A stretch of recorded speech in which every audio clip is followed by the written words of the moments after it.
Welcome to One-on-One. I'm Steve Adubato. It's our pleasure to welcome for the first time Dr. Kevin Yao, who is a neurosurgical oncologist, Englewood Hospital and Medical Center. Good to see you, doctor.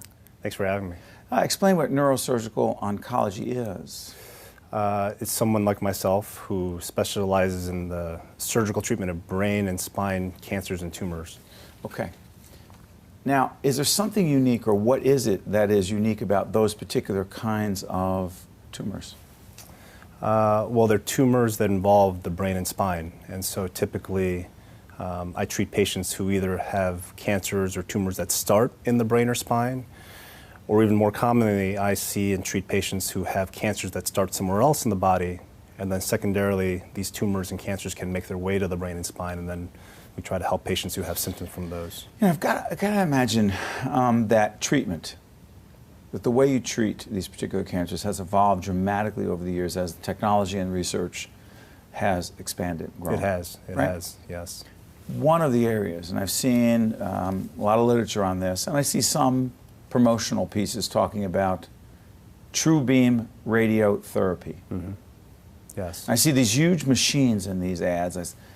Okay, true beam radiotherapy, it's groundbreaking. I'm thinking, okay, what is it? Mm-hmm. What difference does it make to the patient, and why do we need to know about this? Yeah. Well, I mean, just to give you an example for what I do, traditionally, say, half a century ago, the only way to really deal with a cancer that made its way to the brain, say someone had cancer in the lung that secondarily spread to the brain, the only way to do treatment for that kind of tumor was either what's called whole brain radiation, meaning you basically blanket the whole brain. The whole brain? The entire brain, not even just the area that had tumor, but the entire brain with a dose of radiation, hoping that that kind of general treatment would control the tumor. Hoping? Hoping, right. Or a second option would be to do open brain surgery. So you can understand how... Open brain surgery? Yes, yes. For those of us who just hear that expression, but have absolutely no idea what the implications of that really could be, describe open brain surgery, then put in perspective this true beam situation. Yes, yes. Well, the technique of open brain surgery, or specifically the way we describe it is a craniotomy, meaning actually opening up the skull and then delving into the brain to take out a tumor in the brain. That technique has really evolved a lot over the past, half century to century.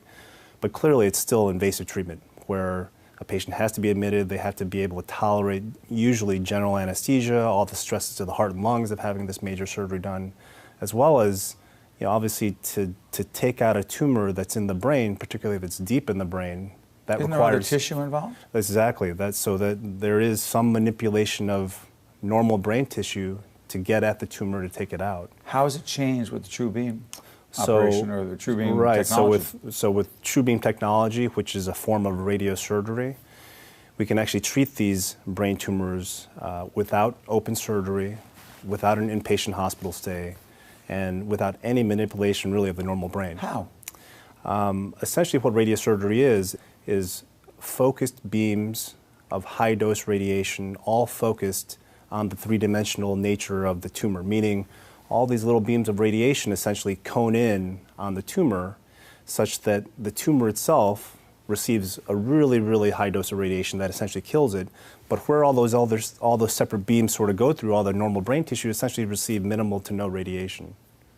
And the patient after this procedure, describe the recovery for this patient, doctor, post true beam versus the other kinds of procedures you were talking about. Yes. So, following an open brain surgery, even in the most smooth... Give best case scenario. Yeah, best case scenario, a patient has this surgery done. Within a couple days, they're up and around moving, and so that by, say, like 3 days after the surgery, they're finally going home, but they're going home still with a pretty significant recovery period ahead of them, where they go home and still need to deal with managing the wound and really kind of regaining their strength, which all in all takes at least, I'd say, the next 2 to 4 weeks after open brain surgery. It's very different than radiosurgery. With radiosurgery, this is an outpatient ambulatory procedure, meaning we do all the planning ahead of time. Outpatient? Yes, ambulatory. So which that means is we do all the planning beforehand. so that we know exactly how we're going to do the treatment. They come in on the day of the treatment.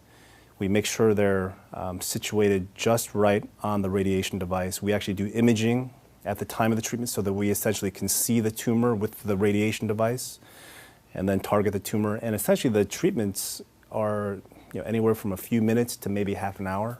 And then they essentially have, the treatment itself on that day really has no effects at all, and they go home. No effects? Yeah. Yeah. So they go home and what? And then they basically resume their normal life. Side effects?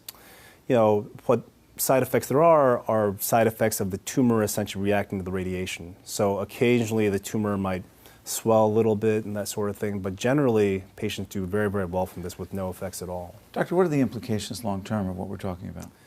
I mean, we're talking about a totally, revolutionary type of cancer treatment that essentially is non-invasive but highly effective. For you, but I'm curious about this. I asked you before we sat down to officially start the interview, when did you know that this was the field you wanted to go into? I think the first time I interacted with a cancer patient is the first time I really kind of decided this is what I wanted to do, because the relationship you form as a doctor with a cancer patient is very different. I mean, it's a long-term relationship where you really are, helping the patient with the most basic needs, and you essentially see the patient all the way through. Is it personal for you? It is. It is. It's personal for you. It is. I mean, you can't help but make it personal when you deal with cancer patients and try to help them. It really is. You don't buy the argument. It's interesting, without getting into an overly philosophical discussion. That's what Patch Adams, the real Patch Adams, because there wasn't just a movie. It's a real person, right? Yes, yes. And he said that to practice humanism in medicine, as our good friend Dr. Arnold Gold talked about, right? Who started the movement called humanism in medicine. He said you cannot take the empathy and compassion out of great clinical care. You believe that? I definitely do. I mean, there's nothing more rewarding than having just a routine checkup with one of my cancer patients that I've treated and just see that basically they have a totally clean bill of health, and they're so happy and they just resume their normal lives and they have their families there, and there's nothing more rewarding than that. Dr. Kevin Yao, we are very proud and glad that you do what you do, and more importantly, your patients and their families are happy as well. Thank you so much. Thanks for having me. We appreciate it. Thank you. Stay with us one-on-one with fascinating people. We'll be right back right after this.